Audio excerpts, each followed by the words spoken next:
Hello and welcome, everybody. So, my name is Steven, and this is the show where we bring together experts to break down some of the most fundamental topics in HR. And this time, we are talking about job evaluations. And I have these three amazing panelists with us who are going to walk us through everything there is to know about job evaluations. We have with us today HR Director Natalie Vanina. We have Nicole Little, who is a Senior HR Business Partner at Homespire Remodeling Group. And last but not least, we have Kathleen Walsh, who is a director of HR. So, welcome, all three of you. Super glad to have you with us. And we're going to just jump right into it. Job evaluations. There's probably some people on here who might not even know what a job evaluation is. So, I want to just start with some basic definitions. Natalie, maybe you could kick us off and just what is a job evaluation? Hello, everybody. My name is Natalie Vanina, and my background is in comp and ben. So I'm really passionate about everything connected with compensation, benefits, and job evaluation is a very important part of pay equity, fair payment, and organizational design for me. So the organizations I worked for highly valued this kind of approach. And job evaluation is the second step after you create the job description. And just to dive in a little bit more there. So it's the second step. I'd love to throw this over to you, Nicole. What actually do you do in a job evaluation? Right. So you got the description. It's something to do with pay and compensation, maybe getting that right. Yeah. Right. Yes. So it's exactly what it says. You're going to evaluate the job. So you are going to look at what the person in that role is actually doing. So, for example, I have an administrative support team with my organization.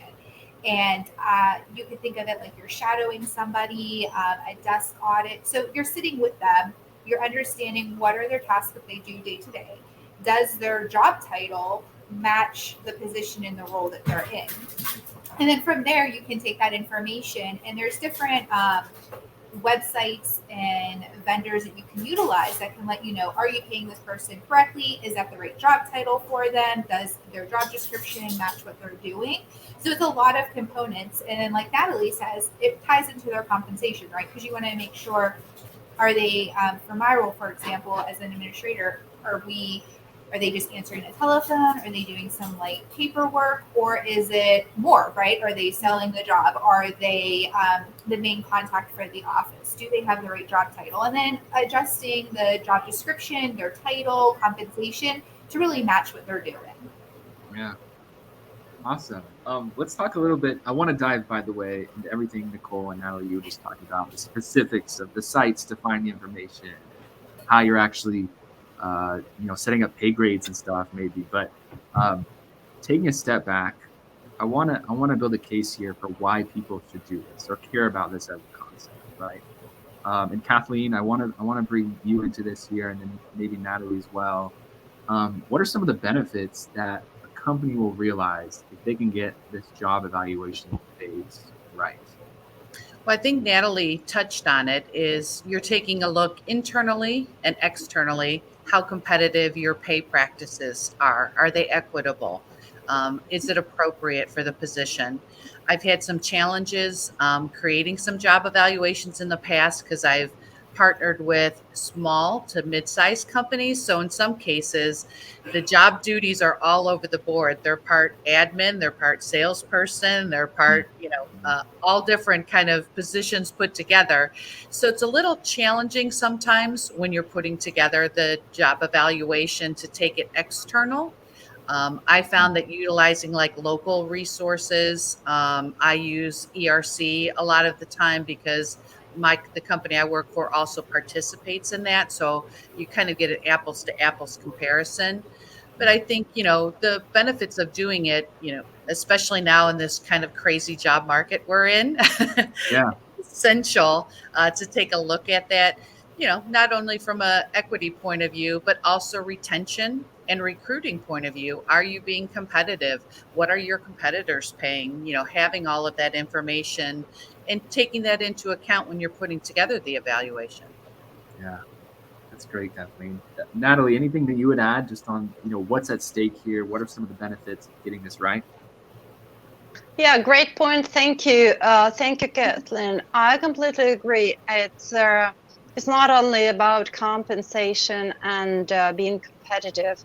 It's also about having your HR matters in order and educating your employees, your co-workers on how the company pays. What is the next step?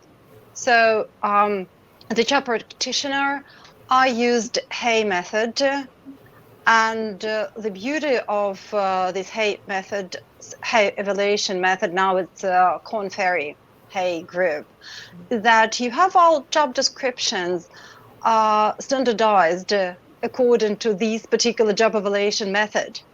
So it's really easy for the organization to create job descriptions from scratch, having very easy and explicit template. So for those who is not familiar with this method, it's just very simple. Three things: it's know-how, it's decision-making process, and accountability. And the beauty of having very structured job evaluation processes in your organization is that you can connect, managers, employees, and HR in this process so that everybody understands the pay system, understand how promotion works and compensation. And that's what I loved about that. Yeah. And Natalie, you're bringing up a very specific framework that I want to come back to for sure and get everyone's ideas and kind of their own methodology on how to conduct one of these. Before we go there, I do want to ask one more question. That's more of just like there's a little bit broader question around when do we conduct these? Because I've heard a couple of things interesting things now from the three of you. Natalie, you mentioned, right after you write the job description, this is the next step. Kathleen, I think you also brought up an interesting point of this can help with retention. So maybe you should be evaluating jobs even when you're not trying to fill them. They're completely filled. So how often would you recommend somebody's evaluating a position? And maybe Nicole can start with this and then we'll hand it over to Kathleen. Yeah, thank you, Steve. So actually we are going through the process right now. We're looking at rolling out a new annual performance review that has merit increases tied to it. So we want to make sure that we have the right job descriptions. Is this, we're going to sit down or have the manager sit with the employees to ensure that their duties that are on their job descriptions match what they're formally doing, right? So we can ensure that we are compensating them correctly, that, are they going above and beyond, or is this really just part of their normal daily tasks? And we're really, as Kathleen said, looking at it to ensure that we're retaining our employees. So we just we're doing the evaluations. It can be throughout the year. It could be if you're implementing a new position, if you maybe, everybody's working really lean right now, right? So just really defining, do we need this position with our budget, with our headcount for the department, or is somebody doing this? Can we just filter, change their job description, increase their pay, change their title? So it's really appropriate in a lot of different circumstances. Yeah. I mean, it sounds like you're doing an organization-wide audit, evaluation. That sounds like a lot of work. Yes. Yes. Kathleen, what's your experience been? Go ahead. And anytime you start to talk about a person's particular job, it does strike a little fear in people. Mm-hmm. So it's very, very, very, very important that when you put your kind of program together, you communicate to employees, this is the reason why we're doing it. We're not trying to, be very transparent about the whole process. I think both ladies mentioned, collaborate with the employee, collaborate with the manager involved. And it really does start, with the job description. I found over the years that not only the tasks that a particular job entails, but also more and more kind of those core competencies. And also now on the recruiting side, the cultural fit more, than ever. That's really been a predominant factor for candidates internally and externally. Do I want to stay with the company because of its culture? And then externally, it's certainly a way to attract candidates, but it does start with the job description. But be prepared that might have a little resistance, but just be very transparent and communicate, communicate, communicate. Yeah. And it's helped me when I've joined new organizations and I'm like, I want to learn. Teach me. Who do I need to talk to? Yes. Can I sit with them? I want, how does your position play into everybody else? Like, how are we going to communicate? And it's amazing. The employees, the department managers are like, yes, absolutely. Give me feedback. And then you have that way too of saying, oh, did you know they were really doing this? Or do you know that they help this department because you made it sound like they didn't. So it really opens up a lot of communication for the entire organization. Yeah, I found that it's been very eye-opening experience, especially at the C-suite level. It's like, really? I didn't know that was involved, or I didn't know they interacted so much with the operations or finance. So it's a great discovery, and I think that's the way you should approach it, that, this is kind of a journey together to really learn what the person does and how it impacts the organization. And once you have those results, the actual analysis of the data is easier, and taking it out and utilizing tools like Natalie talked about is fantastic. Yeah. Well, the way you two are describing it almost sounds like this could be one of the first things you would do actually as a new HR leader in an organization, where it's a great opportunity to learn what each job is. So that's pretty interesting. Natalie, I want to give you an opportunity to chime into around how often to have these job evaluations. What has been your experience? I worked in huge organizations where we would have a dedicated team, comp and ben team. So we could afford actually provide super customer service to our internal clients. And if we let the job, each time they would come with a request to promote, to increase the pay. And we did encourage them to come to us each time the duties changed. And we sat together and analyzed the job descriptions and the new duties to see if it's a quality change and the jobs becomes more complex, or is it just a quantitative change, and instead of taking, for example, 100 calls, this person would take 200 calls, but the person has the technology and new tools, to justify that. And in this case, the job complexity does not change. So sorry, it's not a case, but it's more linked to the performance, and you can, incentivize the person with part bonus or recognize the contribution during the performance cycle. So my approach is every time something changes and the line manager sees dramatic change, come to HR, sit down, and together we will see if it's a case for reevaluation or your job just changed because new technology was introduced, or there were some changes that had slight impact. Yeah, that's a great insight. That they're kind of like triggers in the organization that change happens, evaluation. Yeah, but again, it's a dialogue. It's a dialogue with the business, and in this way, it helped me to educate both the managers and the employees, and at some point of time, they started to realize the difference in the changes, and they stopped coming, every month to HR department because, working in fast-paced environment, you have a lot of changes, and each time something changes, we cannot justify pay increase or promotion. Yeah, and I think that's an excellent point, especially now. Nicole mentioned it. A lot of organizations are running very lean.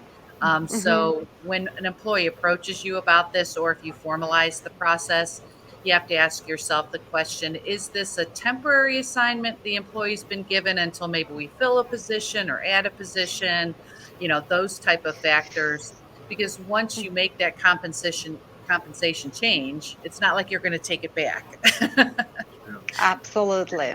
Absolutely. And don't forget about the job enrichment. Sometimes you give people, an opportunity to grow, and without changing the job description, you give them some new duties, to keep them motivated and to get them ready for the promotion, for the new role.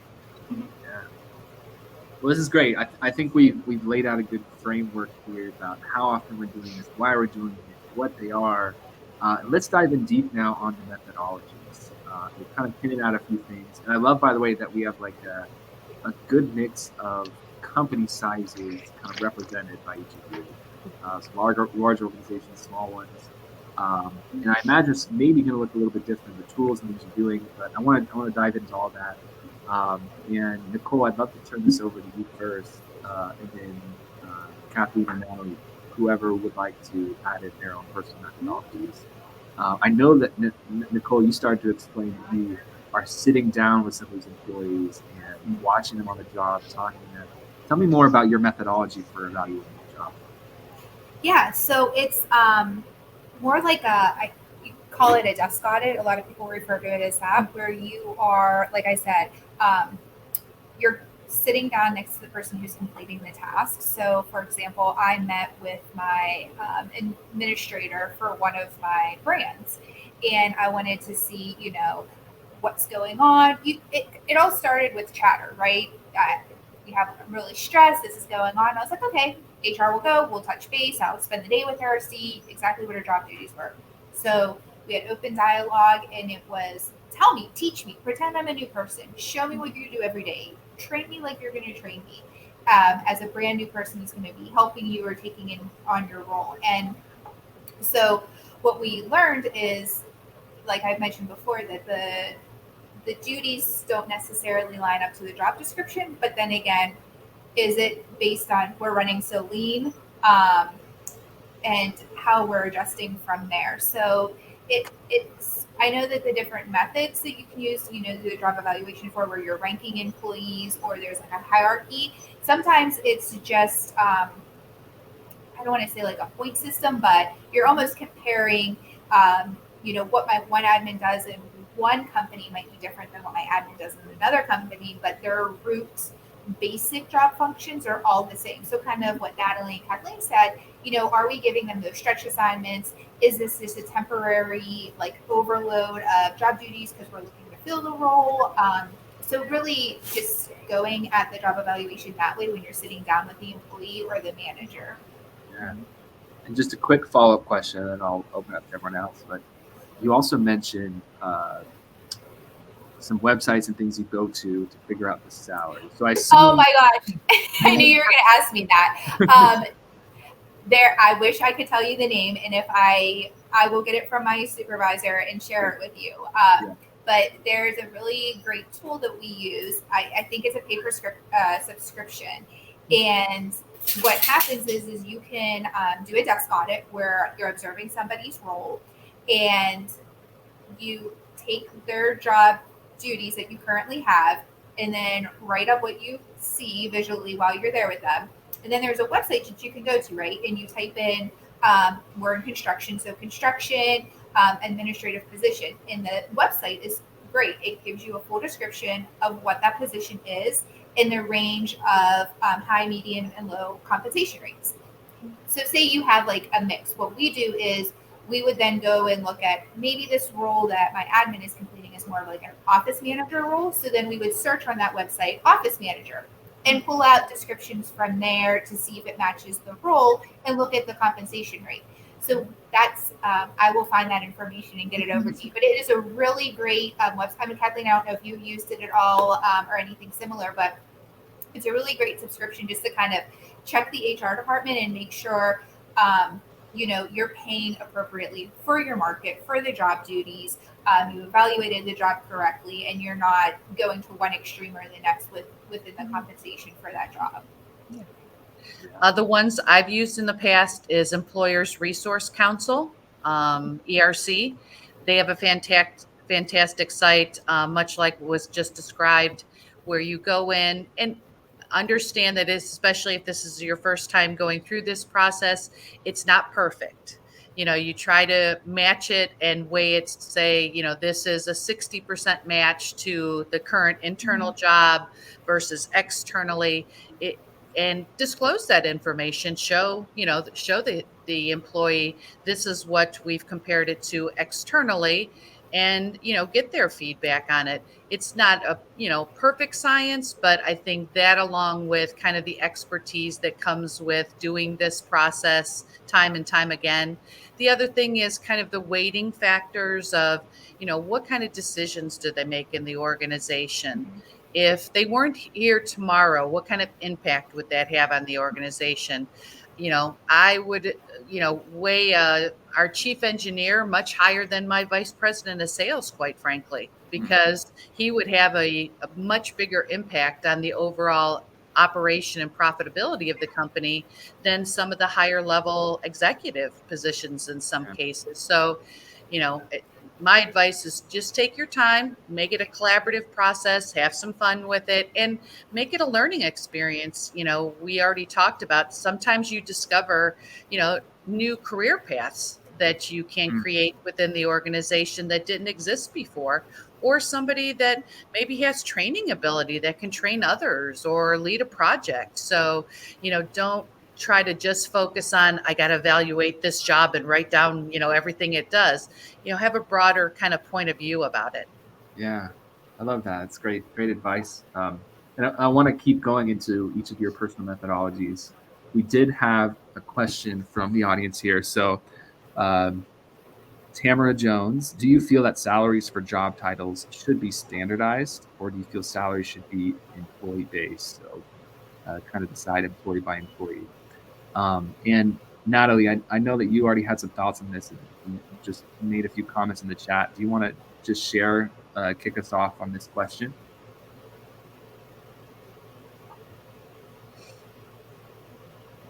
Thank you. So, sometimes people and organizations can use their job titles that reflect very wide range of jobs. So if we're talking about what vice president, so it can be different for a smaller organization compared to what it is in a big organization. So definitely, even with the same job title, as Nicole mentioned, and Kathleen had a great point on the impact on the business. So directors of different functions can definitely have different pay grades. If it's a support function, the director of support function, based on the impact on the revenue and on the company results, may have a lower grade compared to the director of the core business of the operational department that has direct influence on the company results and bring in the money to the organization.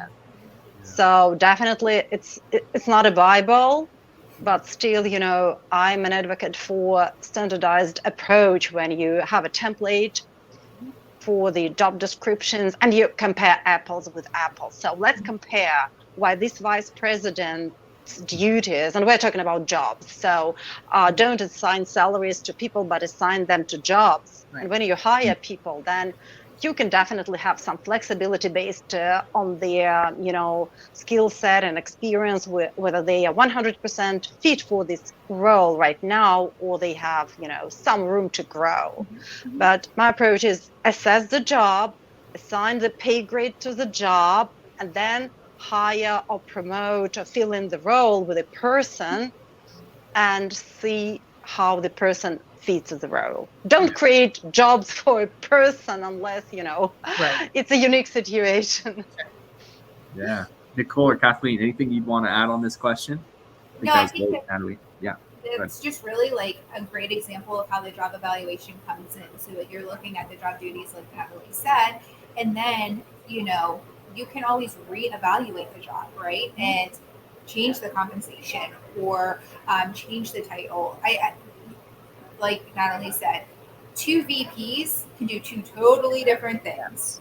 So I think a lot we have to, as HR professionals, have to understand that it's a title, and I come from smaller organizations, so my idea of a VP of sales for less than 1,000 employees is going to look totally different than a large, like Dale, IBM, their VP of sales. So we really, it's like Natalie said, you have to focus on the job.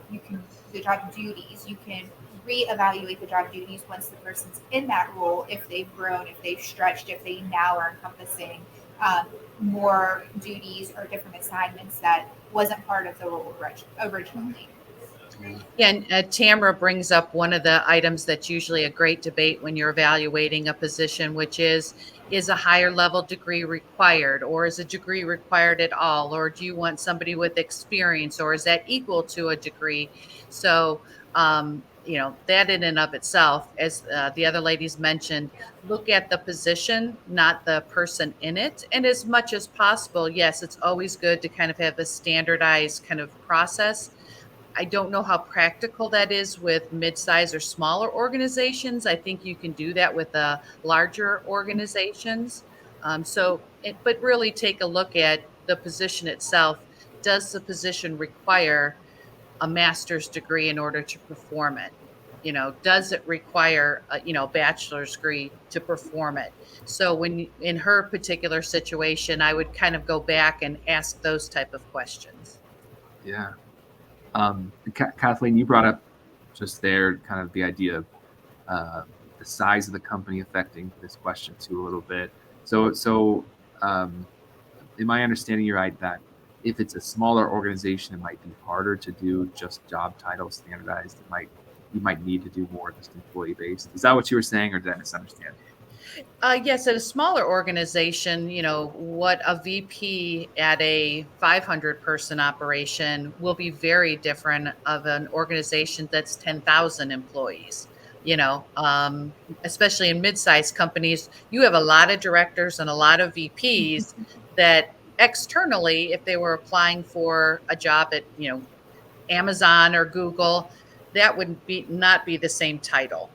The general duties are probably the same, same in like the sales ranks. But no, I think, remember, this process is about your organization and then utilizing tools externally to kind of support that. So I think you really do have to tailor it to your specific size of your organization, the number of employees. With benchmarking, you also look at revenue, so you're trying to have that apples to apples comparison. Nicole and Natalie, I see both of you nodding your heads. Is there anything you want to add on what Kathleen just said, or are you ready? No, Kathleen is spot on. I think I came from the Amazon's larger organizations, and it is more standardized. A certain HR role, you are, this is your starting rate no matter what, and these are your job duties. Now I'm with a small organization, and my VP of HR is very hands-on, and a VP of Amazon would be a totally different look and role and feel. So you have to tailor it to your organization. We're going through this process right now. Like Kathleen mentioned, look at your revenue, look at where your organization is. And you have to even look at geographically where you're at, because that's going to impact your job evaluation, your comp that you assign to it. So, yeah. Awesome. One of the conversations we were having a little bit before this question popped up, I just want to close off really quickly with Natalie here, is evaluating what the pay should be using external sources, trying to figure out the market rate. Nicole's going to find that website or whatever yes. she's using. Kathleen, the Employee Resource Group, is that what it was called? Yes. Mm-hmm. Okay. Employer Resource Group, ERC. ERC. I'd love to hear, Natalie, what do you use in your organization to kind of validate the pay ranges and things? And Tamara, Tamara, by the way, is coming in saying thank you. So good job, everybody. Sorry for misspelling.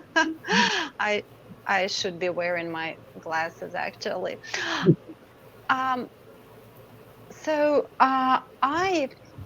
I was spoiled with salary surveys. I will be honest with you. When I worked in oil and gas, we could afford buying salary surveys, and not only buy ready salary surveys, but I also could order tailored salary survey for this particular region, for this particular job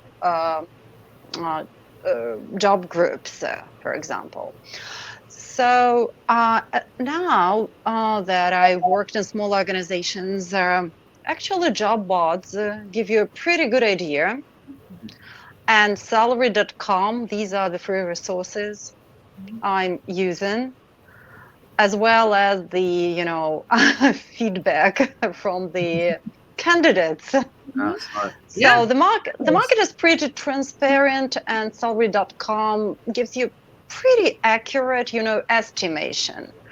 But your peer group and HR communities help you a lot if you don't have a budget for buying salary surveys. Yeah, you have a lot of resources to get accurate information. Salary.com, I'll add that to the list. And I love that you brought up candidate feedback too. So just a follow-up question there. So if you post a job and it has, you're not getting a lot of candidates, is that kind of an indication that maybe, you evaluated the job incorrectly when it came to pay? Is that kind of, they do it? I've seen lots of nods. Everyone in agreement on that. Okay. Yeah, I mean, you gain a lot of competitive intel when you interview candidates at any level of the organization for whichever position, whether it's the compensation or how does your benefits package compare, do you offer wellness initiatives? All of those things are now, critical factors when people are making job decisions. Awesome. Okay. Well, I think everyone listening has a good resource set, mix of expensive and free ones that they can use. So I'm glad we covered all that. I want to ask another kind of I don't know if this is a controversial topic at all, but you see a lot of LinkedIn posts, people talking about this. So if let's say you conducted a job evaluation and the market is crazy right now, so you evaluating this job for a new position and the salary is 20% higher all of a sudden than what you're currently paying internally. So every time you notice one of these inequities, should you go back to your organization and change everything and change all the pay grades and things? Or how would you recommend that people do that? Maybe Nicole, we can hand this to you, and then Natalie, anyone else who has thoughts? Yeah. I will answer that. I just sent you the website. It's Economics Research Institute to evaluate jobs. No, you can't. You can't do that. I mean, yes, we're talking about the Great Resignation. We're talking about, this is the employee's world right now. They call those shots. They want this much vacation. They want wellness packages. They want so many holidays off. So we have to be mindful of it, is what it comes down to, right? And when you're evaluating the job, like Kathleen and Natalie mentioned, it's a cultural, is this person going to fit within our organization? Are they a good cultural fit? Do they fit with the department they're going to be working in? Do they bring value that we're missing? Do they take maybe the organization to the next level or the department to the next level? So it's great to have that information, but you have to hold true to yourself as the organization and just make sure everybody is aligned on the same page. And there are things that you can talk about down the road, right? You can implement bonus structures if you meet KPIs. You can do performance check-ins. You can do stretch assignments where complete this task maybe will, incentivize you somehow. But it's great information, but you can't be completely overwhelmed with it. And we would be changing. HR has enough to do. We would be doing job evaluations and changing comp plans by the minute if that was the case. Yeah. And it doesn't take into account total comp. I mean, we have a lot of entry-level positions where, our competitor's paying $1 more an hour. Yes, but you're also paying $600 more a month in benefits. So I know that that's tough for candidates sometimes, even internally employees to understand, but you also have to look at the total compensation package. Yeah, great thought there. Natalie, anything you'd add on this? Did they cover it? Yeah, I hope we will have a separate session on total compensation because, the way you communicate and educate your employees is a deal breaker on retention, exactly as Kathleen was saying. So demonstrate them the value of the total package, and it's not just salary. So it's very important that you have instruments of communication and educate people. You can have simple one pager, a snapshot of the total compensation package you have, and in this way, Yeah. you will save a lot of money and time. Yeah. Awesome. Okay. Great thoughts from all of you here. I have just one last question, and we'll give each of you an opportunity to kind of share some last thoughts. But I really want to understand too, because we're dealing with a lot of information now. Like you're sitting down, you're writing down all of the responsibilities for the job, you're figuring out the pay, doing comps there. You have all of this information. How are you handling and storing that? Because I assume you want to kind of have it on file for when you need to hire again for that role or what have you. But what do you like to use to keep track of all this information? Kathleen, do you want to kick us off on that one? And then Nicole or Natalie have something they want to add? Well, if you're lucky enough to have some type of HRIS system, almost all of them have kind of a built-in analytics piece that kind of tied to payroll and performance management and those type of things. And some of them have actually templates created within the performance management module. So if you're not fortunate enough to have an HRIS system, really keeping track of that information in a general shareable database amongst the HR team is very important. Obviously, it shouldn't be published to the whole organization, but even some very simple Excel macro type of programs that provide some of those analytics for you are very helpful. Yeah. Anybody else have a methodology that they use that they'd like to share? We're small, so like Kathleen said, every organization has that private HR drive. Make a simple little folder, throw your stuff in, break it down by department, position, quick reference, right? We need to have things at our fingertips. The HRIS system, that's new, Kathleen. I haven't had any my HRIS systems that was able to house everything like that. But yeah, I mean, the more you're paying for that, so the more you can utilize your HRIS system. I'm a huge fan of that. Natalie, did you have a thought you wanted to share? I worked both in our HRIS system. I worked in SAP that allowed me to keep all job descriptions in one job description library and have access not only to the actual job descriptions but to the changes that we implemented to different versions, and it was great. But in my last job, we used just Microsoft Office for keeping all the job descriptions in place. And once you assign a pay grade to the job description, to the role, so you just sign it with an employee and put the job grade and file it. So in this way, it's very transparent, and the employee knows the pay grade. And if you delete from your files electronically, you can always have a paper version. Yeah. And it goes to personal file. And check with your IT department. Sometimes there's a document management system built in. Very simple. It just allows you to kind of house the documents, in a private kind of network or setting. And sometimes, especially now, they've become a little bit more interactive than they have been in the past. Nice. And you know what helped me for big organizations is to have job descriptions also filed according to the organizational structure, so that if the head of the structural unit changes during induction process, I could have all job description of his or her department in place Yeah. and help him or her, to understand what his or her people are doing and how the department is structured. Yeah. That's really smart. Well, everybody, this has Thank been a you. great conversation. Really appreciate all your insights. Like I said, we want to give each of you one last opportunity.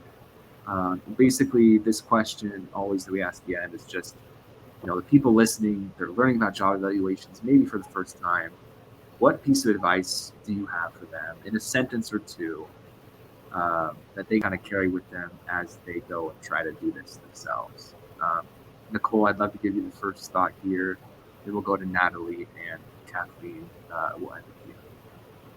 Yeah, be open, right? And don't feel overwhelmed, and understand that they're going to show you, or you're going to see a lot of things that they're doing that aren't part of the job description. So take the notes, but don't get so hung up of they do these 5 things and this has to be part of the job description. It's part of their daily routine. So, can you classify it as something else? So just take it slow. Don't feel overwhelmed. It's a learning opportunity, and just make sure you have that open communication with the department manager or the employee while you're doing it, that I'm here to understand, I'm here to learn, I'm here to evaluate what's going on and see if we need to make any adjustments from there. Yeah. Over to you, Natalie. Thank you. Yeah, great approach, Nicole. Thank you. Mine is be simple and very hands-on. Being HR practitioner, see the value of what you're doing. Don't get dragged into something very, scholastic, very theoretical. Always remember that your clients must appreciate it and see the value in it. So use the resources you have already in the company, all job postings, whatever you have, put them together, use internet to use some sample job descriptions as a starting point, and then start small. Yeah. Don't try to do it during one day. Yes. Great advice. Last word over to you, Kathleen. I think be patient. Let the employee own the process. They know the job better than anybody. So, I've created a lot of just self-assessments that employees can do. It's like, what do you do every day? What do you do every week? What do you do every month? What do you have to do on an annual basis? Don't overcomplicate it. And best advice is don't overthink it. Be patient, take your time, and it's not set in stone. So it can always be adjusted down the road. So just take your time. I love that advice right at the end, Kathleen. Just make the employees do it, actually. Yeah. HR can step away. Great empowerment. Yeah, just have them do it. Well, awesome. This has been a great conversation. We always like to show this at the end. If you want to learn more about job evaluation, we do have a article on our encyclopedia about it. We have more than 150 articles on the hiring process in general, and I want to say 30 or 40 on compensation and some of these other topics we discussed, HRISs, etc. It's all there. So go ahead and learn that. And also on that link, go meet these 3 people. They're awesome. It's been awesome to get to know them, and obviously they have a lot to share and teach on this topic and so many other topics in HR. So really grateful to all 3 of you, and we hope everyone has a great rest of their day. So thanks, everyone. Thank you.